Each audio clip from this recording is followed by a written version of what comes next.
у нас очень большой отток населения села, а в селах наоборот, у нас переизбыток школ, недокомплектованных школ, потому что буквально предыдущие власти у нас в каждом селе строили по отдельной школе, которую, вы знаете, ну, очень трудно, в принципе, даже волейбольную команду формировать.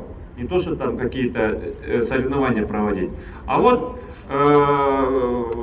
так хорошо, что мы увидели, что такое школьный автобус. Вот нам с доктором Шашеевной, министр образования, уже ставилась эта задача, чтобы наоборот эти школы укрупнять, чтобы в селах были большие, хорошие, сильные школы, с сильным учительским коллективом, с большим таким составом детей, которые должны общаться между селами. И вот так замечательно, что, оказывается, есть такие автобусы, которые уже приехали в достаточном количестве, и мы можем обещать, что это подарок, мы очень его ценим, и наши дети, тысячи, десятки тысяч наших детей это будут оценить. Каждый район такой автобус просто, конечно, он будет привлекать очень большое внимание.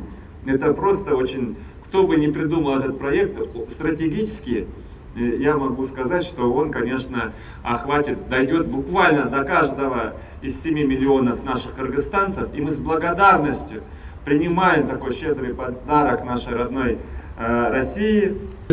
А также министр образования и науки Кыргызской Республики Доктургуль Шаршеевна.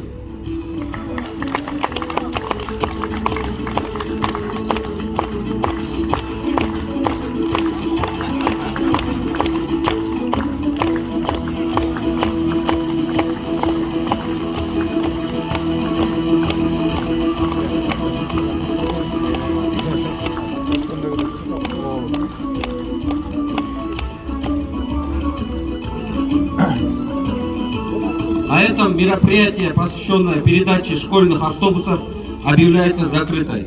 Уважаемые участники мероприятия, прошу пройти к осмотру автобусов. Спасибо.